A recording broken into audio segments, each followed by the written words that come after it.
In this video, I'm going to be showing you how to actually scale your e-commerce brand to 30 to 40K per day in sales. And there's one thing that is stopping most e-commerce brands from being able to scale to this level. I'm going to be showing you what that is in this video and breaking down step by step how you can solve that issue. And just to refresh the dashboard, just to show that I'm qualified to speak on the topic of growing brands to 30 to 40K per day in revenue. Just one of our clients here, you can see 36K per day here, and then just choose another day, 30K here. So with that out of the way, let's get straight into the video. What I'm going to be talking about today is, first of all, the bottleneck of scaling. And a bottleneck is really when you have a constraint within a system that's stopping you from getting to the next level. And what we like to do is we like to look at these bottlenecks and identify the constraints so that we can remove the constraint and get to the next level. So the bottleneck of scaling is ad creative, right? It's both volume, but also quality. It's quantity and quality. And when it comes to ad creative itself, and what I like to call performance creative, what not to do and what a lot of brands do is they throw stuff at the wall and see what'll stick. They come up with these great ideas and then they just start testing, and there's no real structure behind them, right? That is not what you should not do. And this is what you should do instead. And this is the creative optimization cycle that we have internally at my company, Hayes.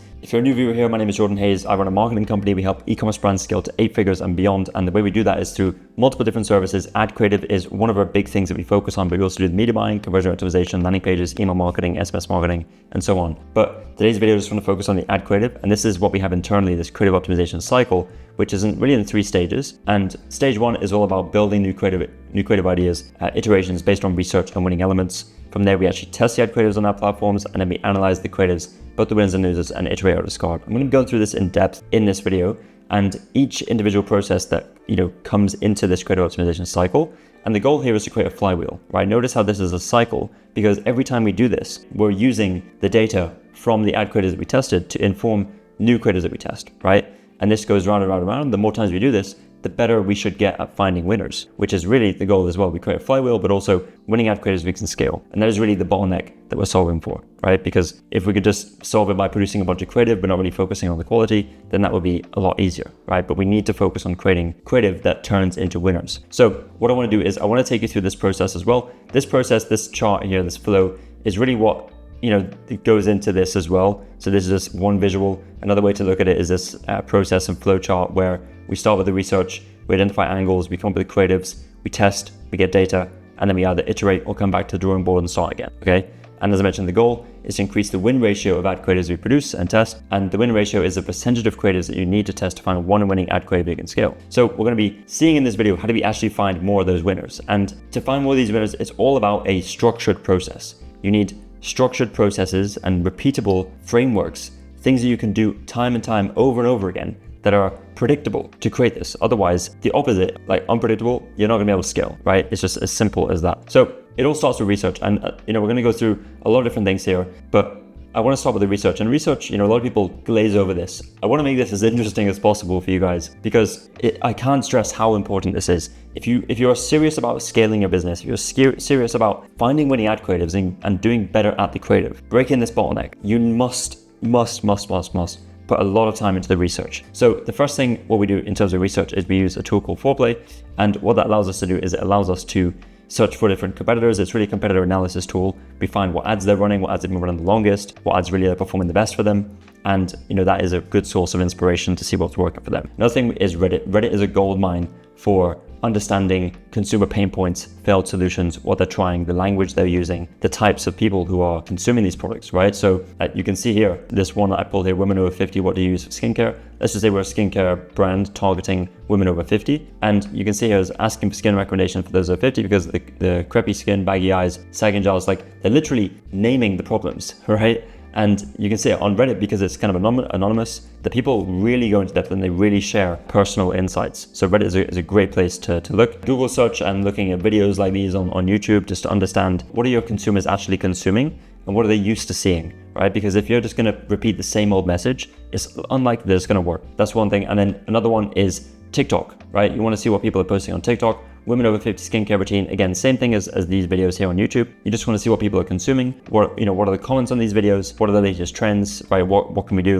One trend is Korean glass skin, right? That's just one of the names and the trends that you could play on. But this is just how to actually find those in the first place. So once we have all of this, we go to ChatGPT, right? So ChatGPT is great because we use this as a way to gather all of our thoughts, all of our data, all of our research. And I'll link another video on my channel that I created and published a while ago, but I created this chat GPT, this custom GPT, where I fed it a bunch of instructions. I fed it a list of reviews for like an example brand, this brand Ridge, and basically what I got it to do was feed me the the insights from the customer reviews, right? The sentiment, most commonly repeated phrases, patterns, insights, all this stuff. And then I asked it to give me the physical pain points of what customers experience. I even asked it to create customer avatars for me, which went really, really in depth and very, very accurate. And I asked it to actually write advertising scripts, right? So we're gonna revisit the actual writing of the advertising scripts in a moment, but you can see here how building something like this can help you a lot with both time, but also uncovering those insights that maybe we wouldn't be able to uncover, right? Mainly just, again, down to time,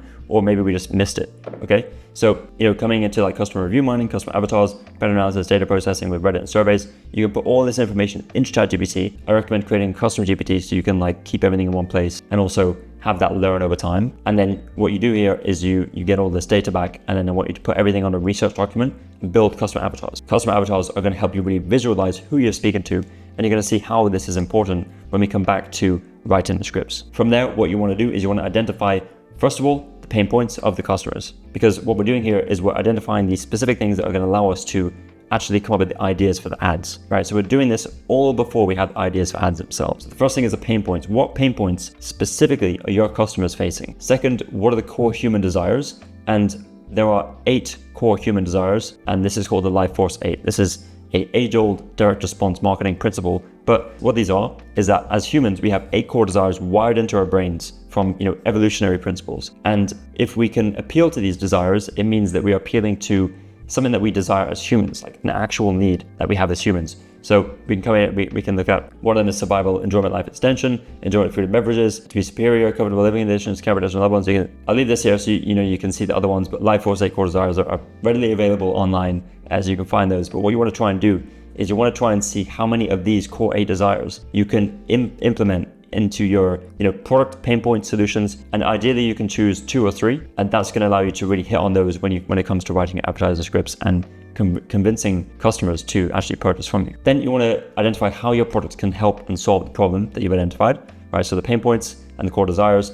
How can you put your product in the middle as the vehicle to help them get from pain point to desire, right? Really from A to B, from before state to after state, from current state to desired state, right? That's what you want to do. And then you also want to identify the stage of market awareness. And the stages of market awareness is another age-old principle from marketing, where every market has 5 stages of awareness. And as you can see on the screen here, we have everything from unaware to problem aware, solution aware, product aware, and most aware.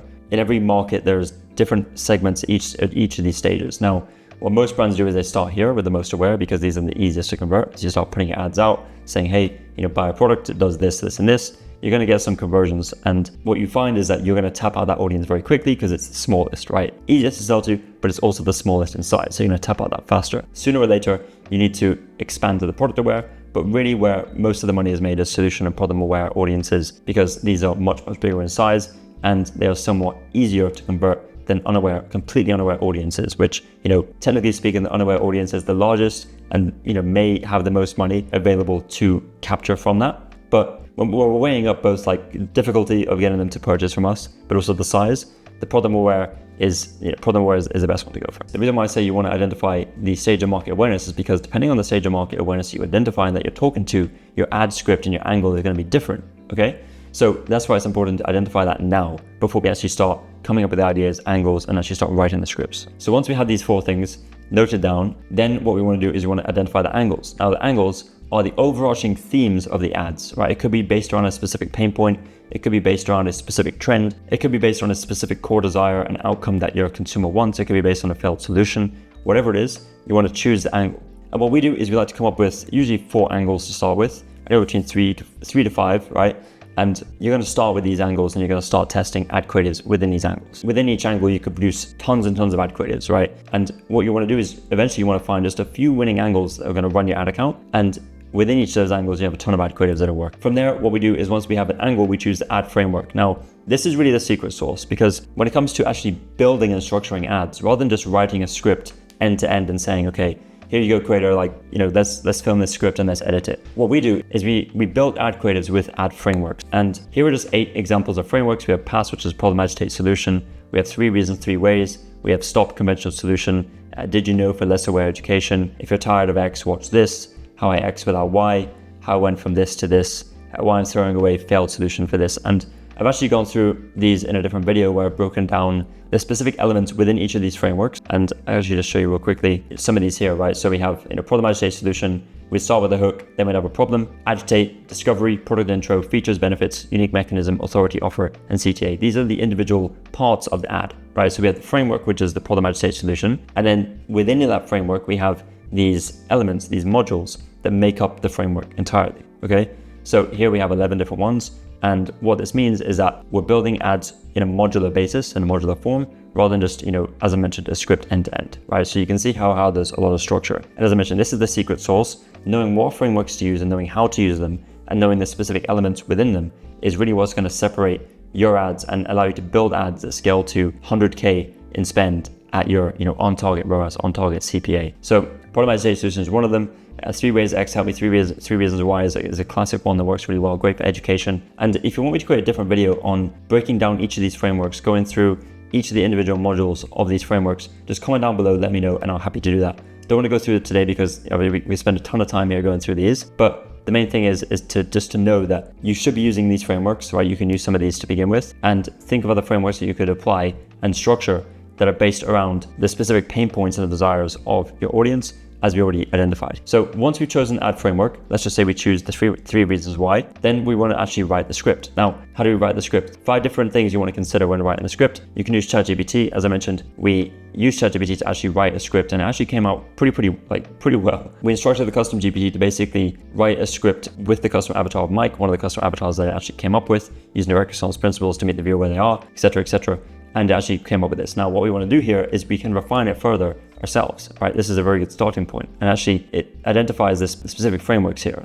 hook, problem agitation, root cause, educate, benefit 1, benefit 2, etc. So that's exactly what we want. Other things we want to do is we want to introduce intensification. Intensification is a consumer psychology principle of improving your writing and making things more vivid, more real. And this is from Eugene Schwartz, one of the OGs in marketing. But he identified 13 different ways to use intensification. One is a first presentation of your claims. Present the product satisfaction. He gives directly, bluntly, by a thorough, completely detailed description of his appearance or results it gives. Put the claims in action. I'm not going to go through all these. Again, these are readily available online. You can search for these and find these. But what I'm doing here is I'm showing you with the copywriting, when you're writing the scripts, is you need to be thinking of these things, because the more you can tie these direct response principles, the more you can tie these consumer psychology principles into your script, the better it is going to be educating your audience, but also convincing them to actually purchase your product, right? Which is ultimately the goal here, right? That's what we want to do. So that's something to consider is definitely these intensification principles. If we just go back to actually writing the scripts, we want to, of course, speak to the pain points and desires. Just remember,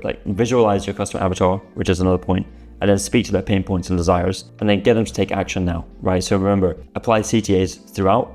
After you introduce the product and after you introduce the solution, there should be CTAs, call to actions from your creator. Say, hey, go check it out now. Limited availability, apply urgency, apply scarcity. Give them a reason to purchase now, not tomorrow, now, okay? That is a direct response. We're getting them to make a direct response on our ad creative. So that's just things to consider when writing the script. Now it comes to actually producing the ad creatives themselves. So once we have the script actually written, how do we actually translate this into a video ad creative? So what we do is the first thing is we create a content creation brief. This is actually what we're going to send to our content creators. We have a system on Notion where we actually structure these briefs. We have information about the product, script instructions, B-roll instructions, delivery instructions. And the key here is that we ask the creator to film each of the individual elements of the framework, right? So let's just say we're using the 3 reasons, 3 ways. Each of these 12 elements are filmed as separate videos. And you're going to see shortly how and why we do that, because it's going to allow for a lot more organization, right? And something else I'm going to talk about in just a moment. But we get them to film each of these, and we get them to upload them directly in a folder, right? So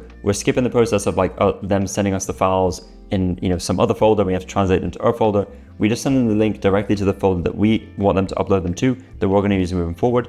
And they're the one that actually uploads the files, and they're the one that actually name the files. So they upload them all into this Google Drive folder. Then what we do internally at Hays, this is something that we specifically do for our clients. It's not necessary, but if you can do it, I'd highly, highly recommend it. We use a platform called Air.inc. And what we do with Air.inc is we take all our files that are in Google Drive, we download them, and then we upload them to Air.inc. And what we do in Air.inc is we tag each of these individual files, and we identify specifically what the content is, right? So this one is, woman talking to camera about XYZ. Another one could be women putting on a t-shirt of them like, we're just describing these and we're also saying which specific creator it's from. The reason why we're doing that is because in the future, when we want to create new ad creatives and we want to reuse existing content, we have this block library, this element library of all these individual elements. Someone talking about a benefit of the product, someone talking about a pain point, failed solution, whatever it is, we have that content already.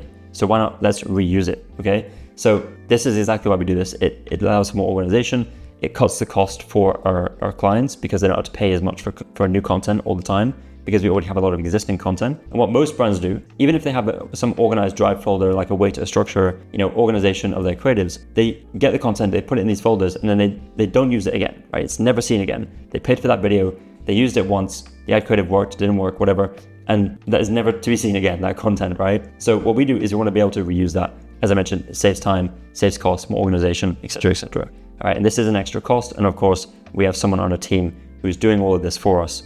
So, there's cost in terms of time, but also cost in terms of money as well for that person, but also to actually, use Air.ink as a platform. From there, the videos are edited. We have another internal process that we use on Notion that allows a creative strategist to brief our editors on exactly how the video should be edited. And then we get back all these variations. Here we have 6 variations, of the same ad creative that we're going to be testing on Meta. So that brings me to actually testing and analyzing the creatives. So we test on Meta, and then what we do is we analyze all these metrics, all right? So we look at ROAS, the CPA, which is really your main North Star metric. We look at the hook rate, which is, a good hook rate is 30%, a great hook rate is 40%. This is the effectiveness of your video at hooking viewers in, right? It's the effectiveness of the first 3 seconds of the video. Then we have the hold rate. The hold rate is the effectiveness of your video at getting people to stay and watch until the end. Now the hold rate is broken down into 4 different sections: 25%, 50%, 75%, and 95% of watch time. At 25% of watch time, a good hold rate is 40%, great hold rate is 50%. You can see here which ones are good and which ones are great. You can just pause this video and